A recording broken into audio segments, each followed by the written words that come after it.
en direct sur l'île Maud.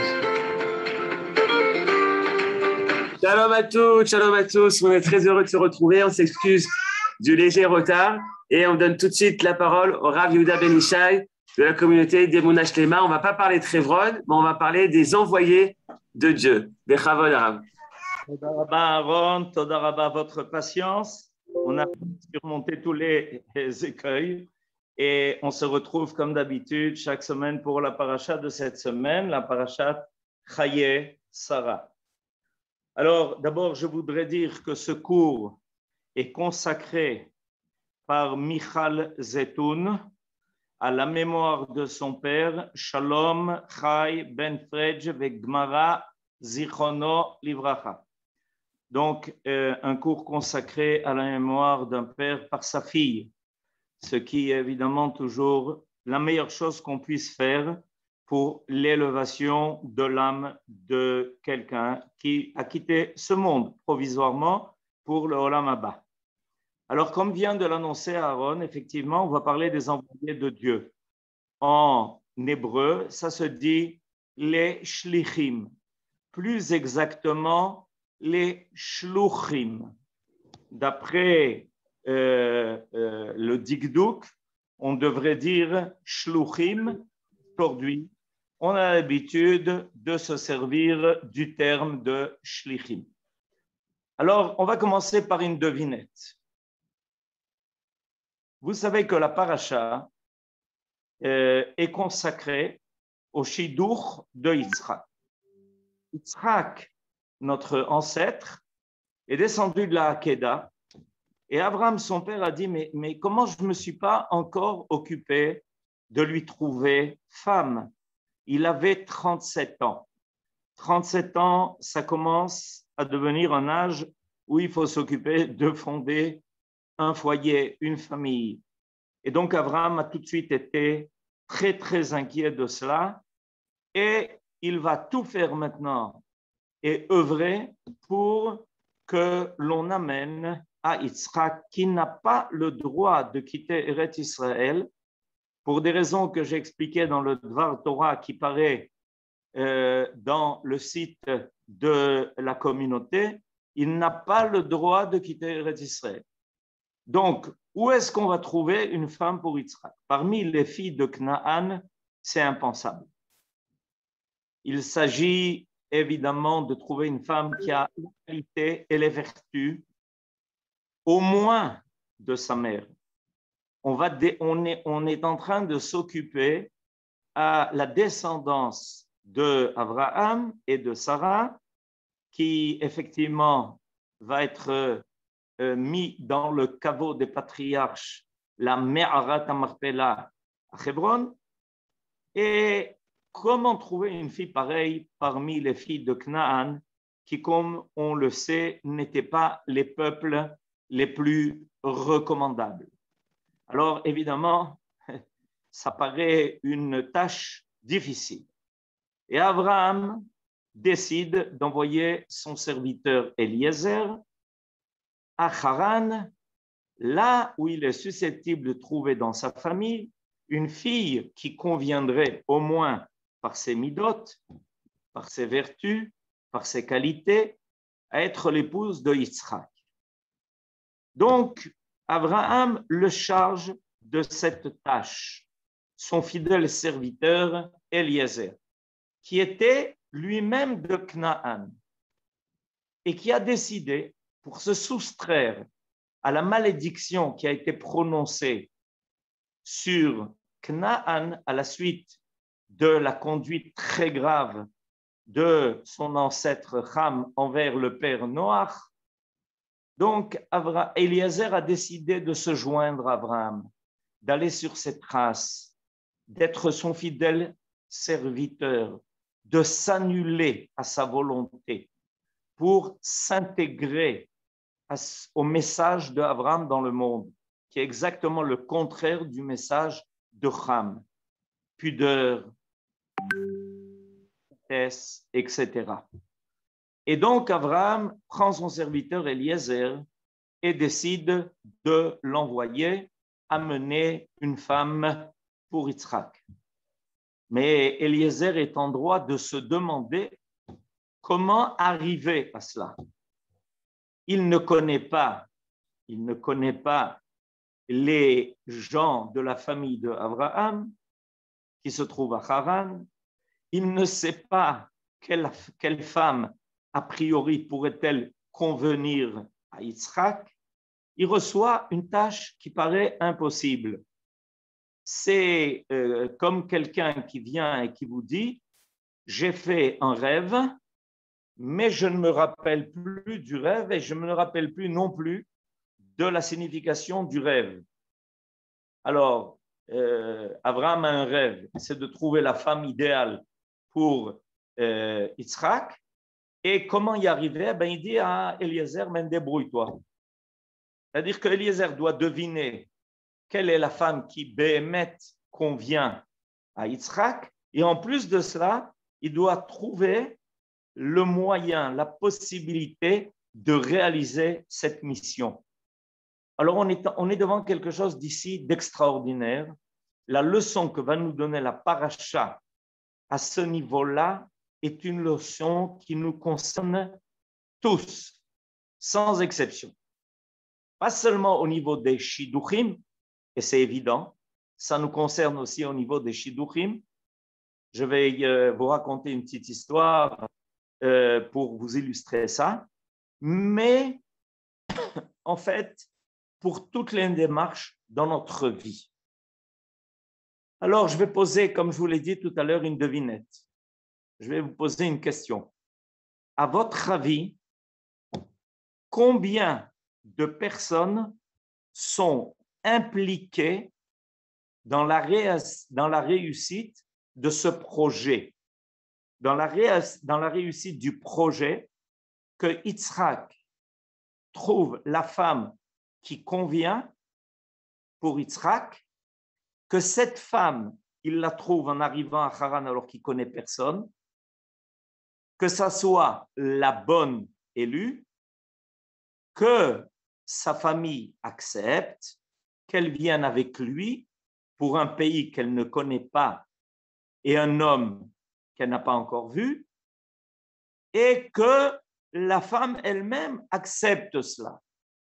Combien, à votre avis, de personnes sont impliquées à cela?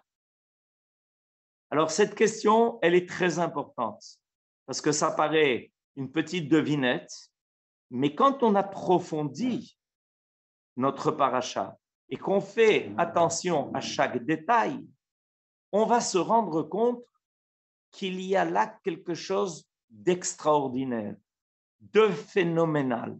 Voilà. Alors, je viens de recevoir une réponse.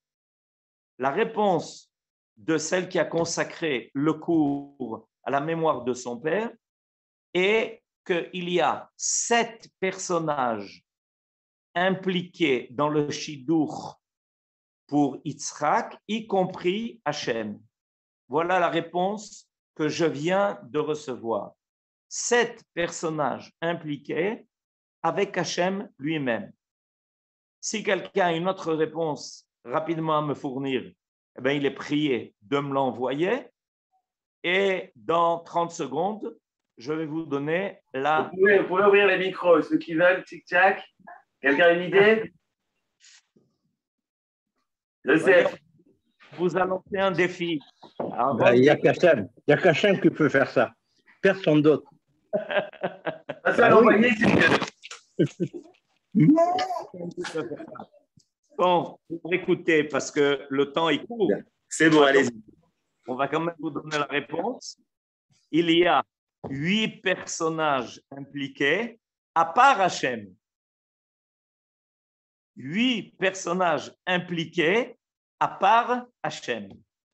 Alors, vous vous rendez compte un peu ce qu'on est en train de vivre pour réussir le Shidduch de Yitzhak, notre ancêtre. On a 8 personnages qui doivent s'impliquer et Hachem, évidemment, au-dessus de tous. Alors, je vais vous dire le nombre de personnages pour que vous réalisiez de quoi il s'agit et ensuite, ce que l'on va faire, c'est qu'on va les diviser en catégories, ces personnages. Et vous allez peut-être comprendre par la suite pourquoi. Je veux diviser ces personnages impliqués dans le Shidur de Yitzhak en plusieurs catégories. Et vous allez être surpris de voir qu'il y a 6 catégories de personnages. Alors, je disais tout à l'heure, donc, 8 personnages à part Hachem, et ils sont eux-mêmes divisés en 6 catégories. Alors, on commence. Les personnages qui sont impliqués dans le Shidur et la réussite du Shidur de Yitzhak avec Rivka sont 1. Abraham, 2. Eliezer, 3. Rivka elle-même, évidemment, 4. Lavan, 5. Son père Bethuel, 6. La mère de Rivka, 7. Yitzhak, et grosse surprise, Sarah elle-même, la mère de Yitzhak. Vous allez me dire, alors mais ça nous surprend beaucoup, parce qu'au début de la paracha, Abraham va, comme je vous l'ai dit tout à l'heure, mettre Sarah dans le caveau de Meharat HaMarpela. C'est comme ça que la paracha commence. Alors, comment Sarah a-t-elle pu être associée à la réussite du Shidur de Yitzhak? C'est une devinette de plus, et c'est par ça qu'on va terminer. Alors, on vient de compter 8 personnages à part Hachem. Alors, on va maintenant commencer à parler des catégories de ces personnages. Évidemment, le personnage, et oui, Nachon, vous avez oublié Bethuel et la mère de Rivka. Effectivement, alors ça nous donne les 8 personnages à part Hachem. Alors, rendez-vous compte, 8 personnages qui sont présents dans la paracha pour un Shidur, 8 personnages. En général, on demande à quelqu'un d'aller voir une Shadchanit, et quand quelqu'un a été voir 2 Shadchaniot, il dit, oula, j'ai fait tous les efforts possibles et imaginables. Vous comprenez la proportion? Quand il a rencontré 2-3 personnes pour faire un Shidur, il dit, oulala, c'était terrible. Il m'a fallu combien de rencontres pour arriver à ça? Alors, je reviens sur l'idée. Il y a 8 personnages impliqués à part Hachem. Et maintenant, je les divise en plusieurs catégories. La première catégorie, c'est évidemment Dieu. C'est Dieu qui est là. Dans ce Shidur, Dieu est là. Et il y a 2 personnages qui le comprennent tout à fait. C'est Abraham et Eliezer. Abraham lui dit, ne t'inquiète pas. Dieu va t'aider. Et Eliezer part en chemin et il prie pour demander à Dieu de l'aider. Parce que c'est une mission qui paraît impossible.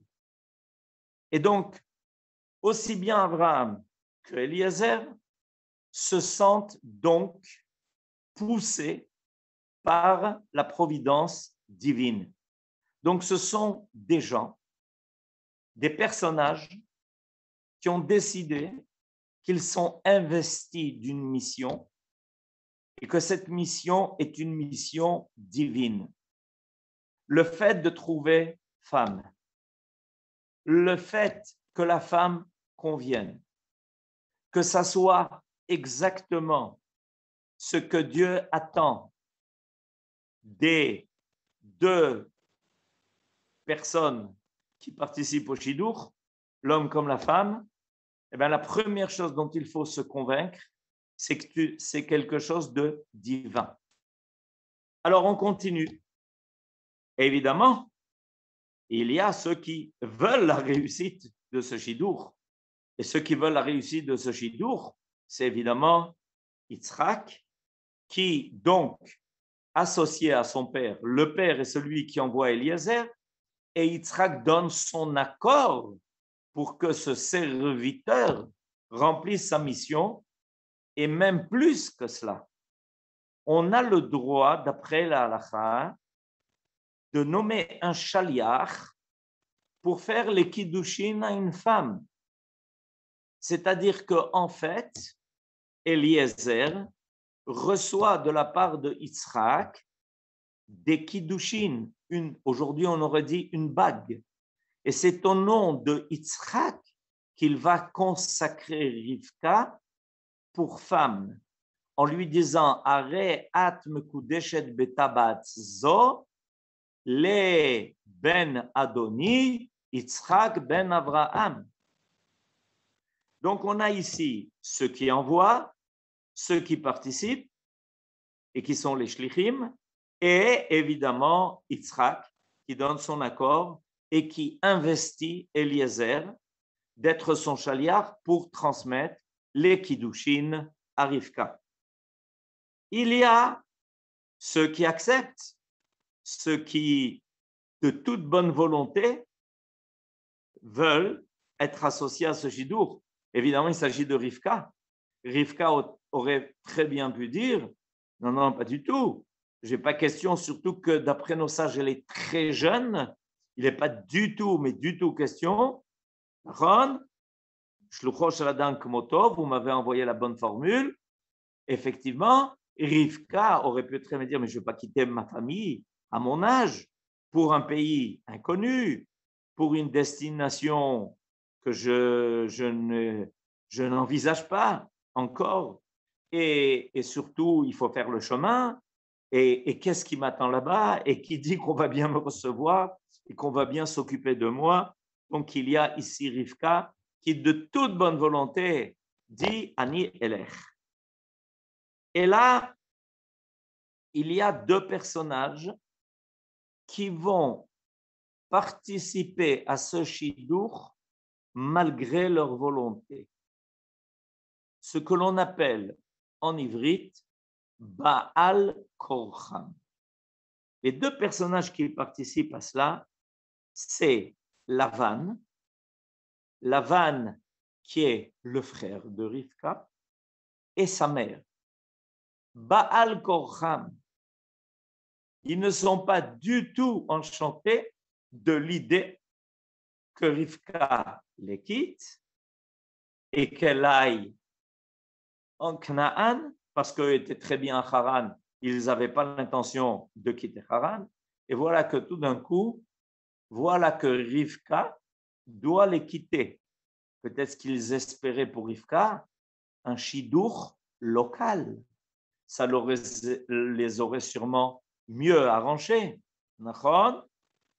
Donc, mitnagdim, on a plus encore que Baal Kocham.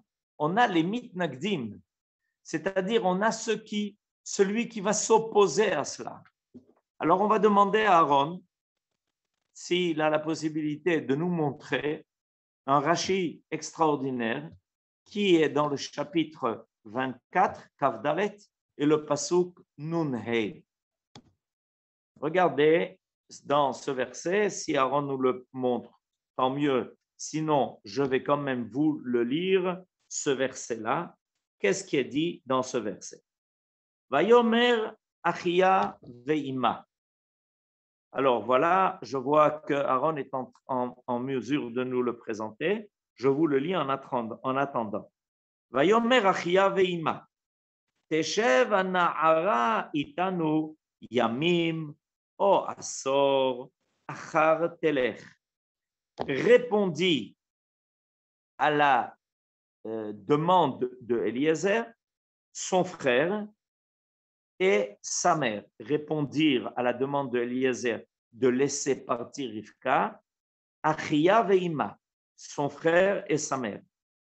Bon, on veut bien à la rigueur accepter, mais que cette jeune fille, c'est-à-dire ma sœur, il s'agit de Lavan qui parle, que ma sœur et sa mère dit aussi de la même façon, elle s'associe à ce que son fils dit Lavan, qu'elle reste encore avec nous quelques jours, une dizaine de jours, peut-être plus, et après, on acceptera qu'elle parte.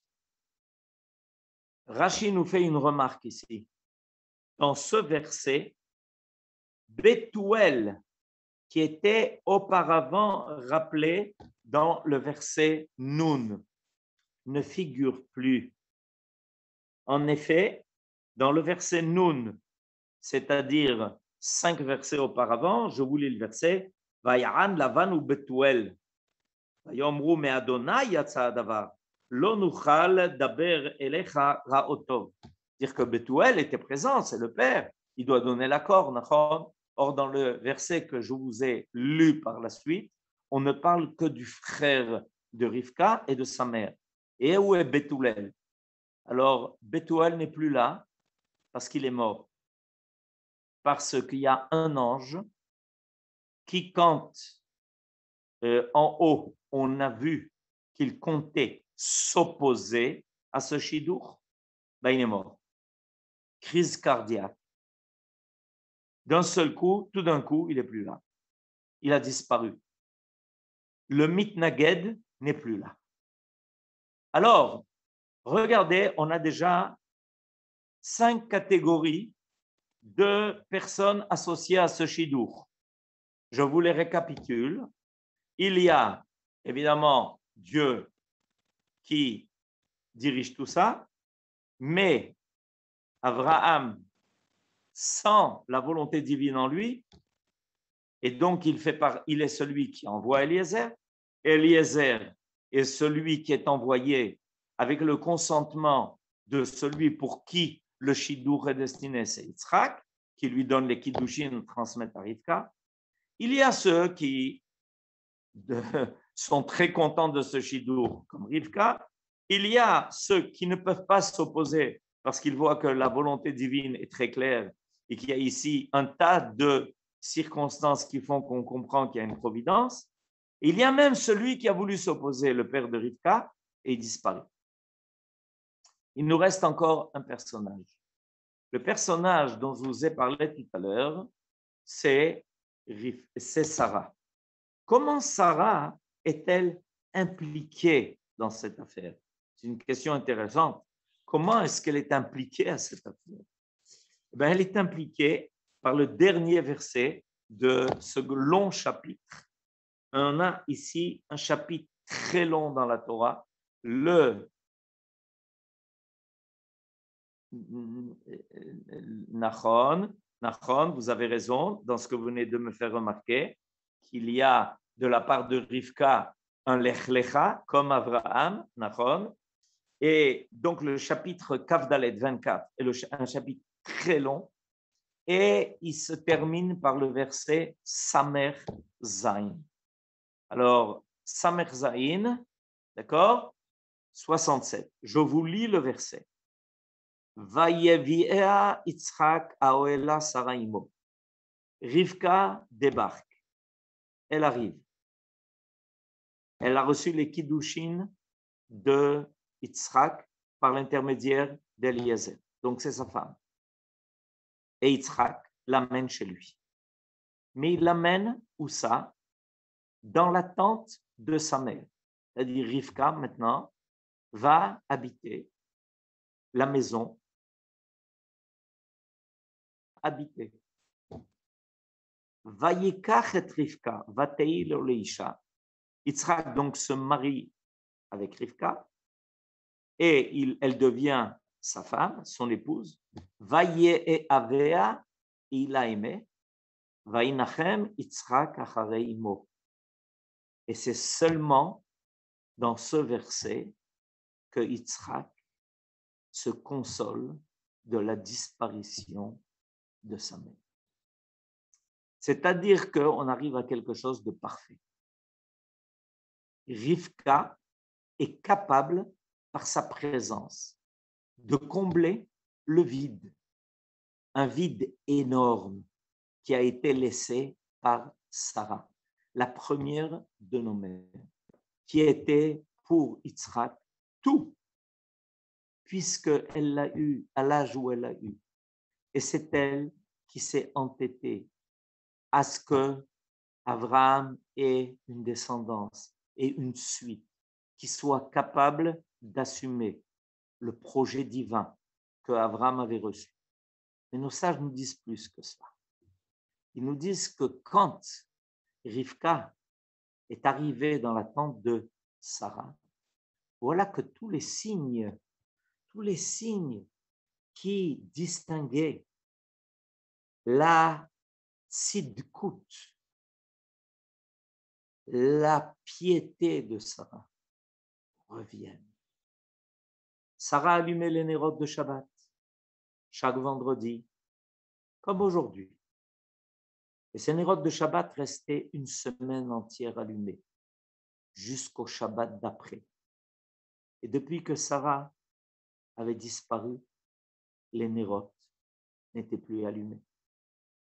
Sarah faisait de la pâte pour faire du pain, dont elle enlevait la challah.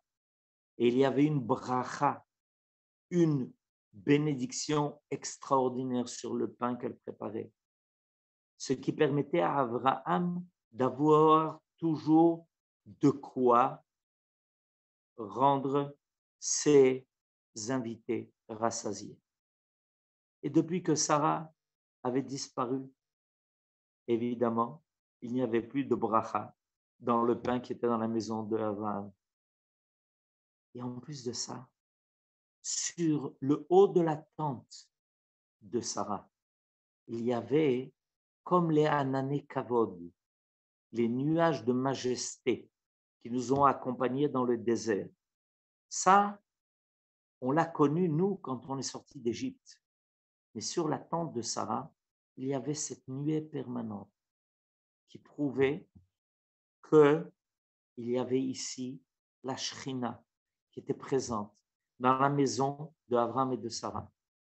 Et quand Sarah a disparu, ce signe a aussi disparu avec elle. Et quand Rivka est arrivée, voilà que tout est revenu. Et à ce moment-là, Yitzhak a reçu la confirmation que Rivka était bien celle qui pouvait continuer la lignée de Abraham et de Sarah. Donc, Sarah aussi a été impliquée. Elle a aussi été impliquée dans ce shidour. Et c'est elle qui finalement, par sa présence d'en haut, a confirmé que le shidour avait bien réussi. La conclusion de toute cette étude, elle est importante. Pour arriver à quelque chose d'important, il faut savoir qu'il est fort possible que ça demande des efforts immenses, une confiance en Dieu énorme, d'accepter, d'être un des maillons de la chaîne qui vont permettre de réaliser le projet divin. Des fois, ce projet se réalise envers et contre tout, même contre la volonté de certains. Mais le projet finit par se réaliser. Et il peut y avoir énormément de gens impliqués. Et on se demande comment ça peut marcher, comment ça peut réussir, puisque tout le monde n'est pas toujours conscient du jeu qui est en train de se jouer. Chacun de nous doit avoir ce sentiment. Peut-être que par la petite chose que je fais, le petit acte que je commets, je contribue à la réalisation d'un projet divin qui est énorme. Le simple fait d'avoir passé un coup de téléphone, d'avoir proposé quelque chose, de m'engager à faire un effort, peut amener finalement à des conséquences qui peuvent être énormes et qui peuvent avoir une répercussion sur l'histoire d'Israël et l'histoire du monde. Alors, on a parlé au début de notre étude de ces 8 personnages qui étaient impliqués dans le shidour, dans la réussite de shidour de Yitzhak et de Rivka. Évidemment, avec Dieu qui mène tout cela. Et finalement, le chiffre 8, vous savez, c'est un chiffre qui fait toujours allusion à quelque chose qui dépasse la nature. Rabot mahashavot belevish, va'atzat Hashem itakum. Nous ne devons pas nous inquiéter de savoir si le projet divin va réussir ou pas. il réussira. Notre libre arbitre est d'y participer. Alors faisons toujours le choix d'y être associés. Je vous souhaite Shabbat Shalom et Chodesh Tov. Arrive le mois de Kislev ce vendredi qui vient et pas aujourd'hui, vendredi prochain. Et évidemment, le mois de Kislev est le mois de la lumière. Que cette lumière nous éclaire tous et qu'on puisse voir bientôt, si Dieu veut, la menorah être éclairée dans le Beth Amikdash. Bimera beyamenu. Amen. Ken Yahi Ratson. Amen. Ken Yahi Ratson. Toda rabba Rav Yehuda Ben Ishai. Très, très content. Et merci pour cet enseignement. On finit en musique avec un titre de Ishai Ribo qui s'appelle justement Yitzhak et Rivka. Il raconte ce magnifique shidour entre notre patriarche et notre matriarche. Et je vous rappelle également que samedi soir, il y aura un grand direct depuis Hebron que l'Ilmod organise à 21h heure israélienne, 20h heure française. On sera en direct de Hebron pour vous. Shabbat Shalom à tous. Vous pouvez ouvrir les micros, nous dire d'où est-ce que vous nous écoutez. Shabbat Shalom.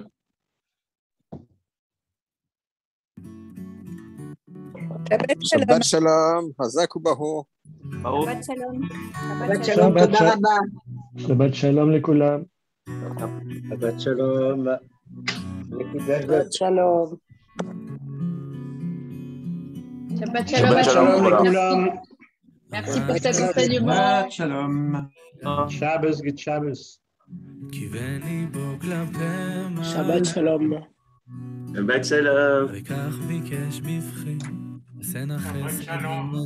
ואמצא אישה לבן אדוני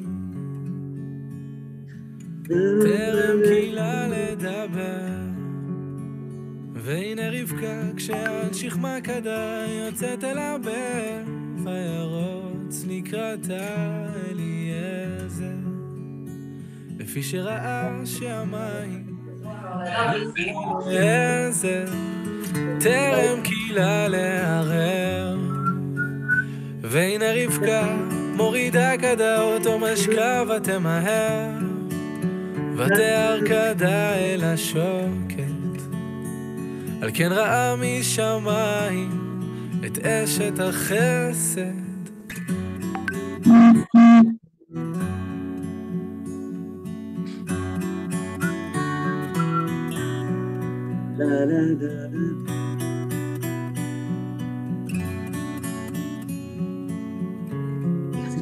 תודה יואב. Shabbat Shalom, Suzy. עמד העבד משתומם וישתחווה להשם